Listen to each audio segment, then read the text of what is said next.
3 monnaies royales françaises rares. Le monnayage royal, établi une première fois par le roi des Francs Hugues Capet mais sans réel impact, remplace définitivement le monnayage féodal.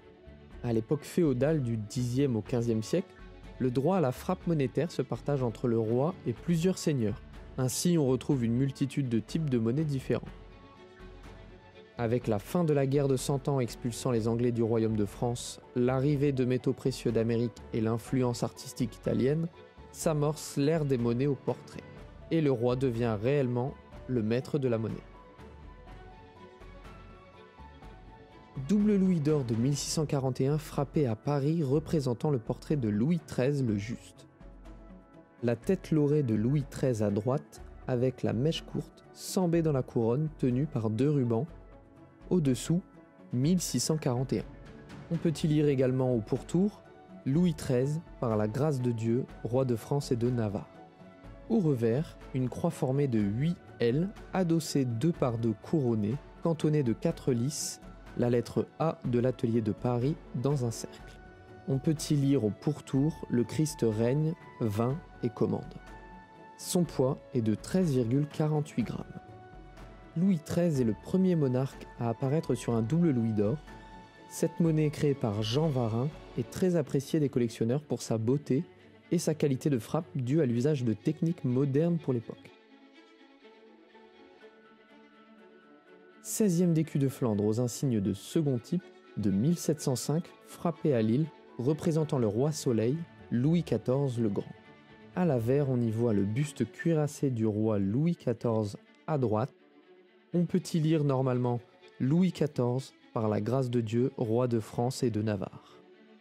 Au revers, un écu de second type couronné, partagé avec les armoiries de France, de Bourgogne moderne, de Bourgogne ancien et de France, brochant sur la main de justice et le sceptre posé en sautoir.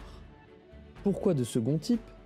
Car sur le premier type, l'écu est rond et composé des armoiries de France, de Bourgogne moderne, de Bourgogne ancien et de Navarre. Le W à l'exergue est la marque d'atelier de Lille. Son poids est de 2,02 grammes.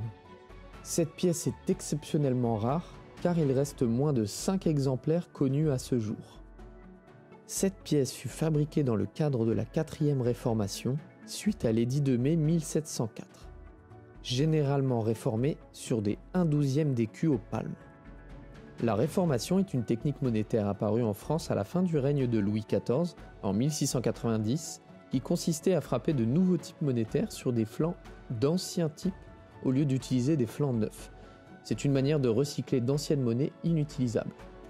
De telles modifications de la valeur de la monnaie étaient fréquentes dans les dernières années du règne de Louis XIV. En effet, les finances ne se portaient pas bien, l'État faisant face à une guerre et plusieurs mauvaises récoltes. Parisis d'or de Philippe VI de Valois du 6 septembre 1329.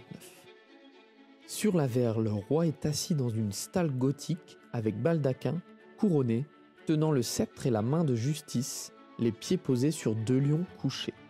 On peut y lire Philippe, roi des Francs, par la grâce de Dieu. Au revers, une croix feuillue et fleuronnée avec quadrilobe en cœur, cantonnée de 4 lisses, dans un quadrilobe aux 4 angles extérieurs tréflés. On peut y lire le Christ vint, le Christ règne, le Christ commande. Son poids est de 7,01 grammes. Sur cette monnaie, on distingue plusieurs symboles importants. Le sceptre est le symbole du commandement. La main de justice est spécifique au pouvoir judiciaire. Le lion est le symbole de force, de droiture et de bravoure.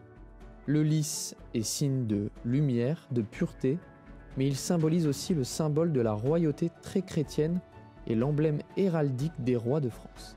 Enfin, la croix fleuronnée rappelle l'origine capétienne des Valois. Cette monnaie rarissime de Philippe VI de Valois est très recherchée.